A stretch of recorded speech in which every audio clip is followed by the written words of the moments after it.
Mais l'une des questions les plus dérangeantes de la Bible se trouve dans Matthieu chapitre 11. Ce qui est si troublant n'est pas nécessairement le contenu de la question, mais qui l'a posée. Dans Matthieu chapitre 11, une question a été posée à Jésus, et ce, juste au verset 4. Ou, en fait, je veux vous lire au verset 3. Es-tu celui qui doit venir, ou doit-on attendre un autre? Cette question ne me dérangeait pas si elle venait de Nicodème. C'était un chef religieux qui est venu voir Jésus la nuit de peur d'être exclu de la synagogue. Et il voulait comprendre ce qu'était la nouvelle naissance. Cela ne me dérangeait pas, tant si ce message venait de la femme prise en flagrant délit d'adultère, de la Samaritaine au puits, qui ne voyait pas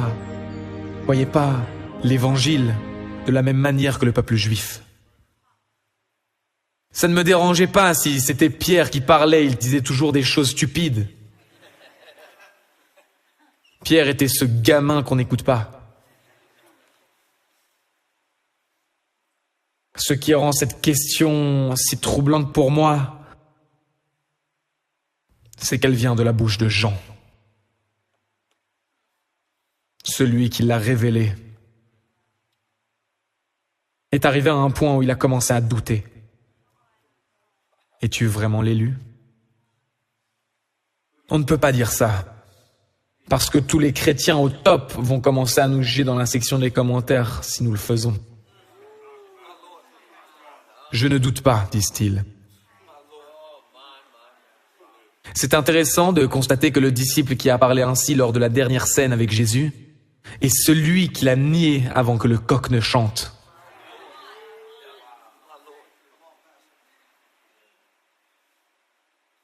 Ta conclusion est basée sur la croyance que tu as au départ.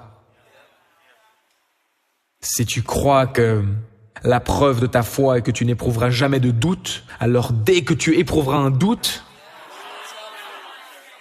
ta foi s'effondrera.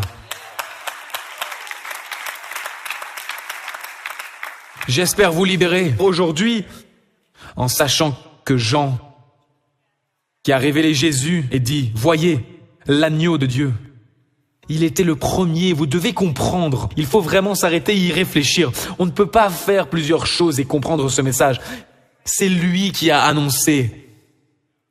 C'est lui. Et maintenant, celui qui l'a annoncé demande.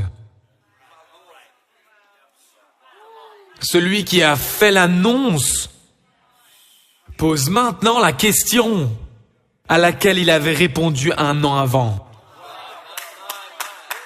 Ça fait 1 an qu'il est en prison et ne reçoit que des rapports ponctuels sur ce que fait Jésus.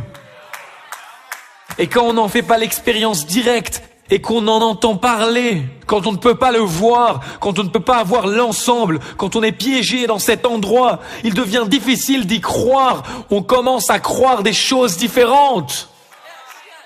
Vous oubliez ce que Dieu vous a montré dans l'esprit et vous essayez de le comprendre dans votre esprit. Attendez un peu. Jean dit qu'il allait juger par le feu. Mais quand il a reçu un rapport sur Jésus, écoutez ce que Jésus dit, Matthieu 11, 5. Dites à Jean ce que vous entendez et voyez, verset 5. Matthieu 11, 5. Dites à Jean ce que vous entendez et voyez. Les aveugles voient, les boiteux marchent, les lépreux sont purifiés, les sourds entendent, les morts ressuscités. La bonne nouvelle est annoncée aux pauvres. Mais Jean ne s'attendait pas à ça, il voulait un jugement. Il veut donc savoir, est-ce que c'est toi? Quand vous croyez que Dieu est d'une nature et qu'il a l'audace de ne pas se conformer à la biographie créée par votre croyance, puis vous vivez une expérience inattendue. Je prêche maintenant, je prêche. Votre conclusion est qu'il n'est pas avec vous. Parce que la croyance que vous avez était que sa présence s'adapterait toujours à vos préférences. Donc je me suis posé la question suivante. Dans mes prières dernièrement, Dieu, quelles sont les choses que j'ai crues et qui ne sont pas vraies? On ne sait pas la différence entre la vérité et nos croyances. On pense que parce qu'on y croit, alors c'est la vérité. Je peux sauter de cette scène maintenant et atterrir sur la tête. Et je peux croire que le Seigneur me soutiendra et me briser le cou à la télévision internationale, sur Internet, pour que tous voient que la vérité se moque de mes croyances erronées. Laissez-moi vous poser une question. Quelle réponse Jésus donne-t-il à Jean? Et quelle réponse Jésus vous donne-t-il quand on arrive au moment où la vie contredit nos croyances sur ce qui est censé arriver aux gens bien, ou comment nos enfants vont devenir si on les élève d'une certaine façon, et ils ne prendront jamais de mauvaises décisions, et ils ne seront pas comme les enfants de ma sœur, et toutes ces choses que vous croyez. Mais quand vous rencontrez une vérité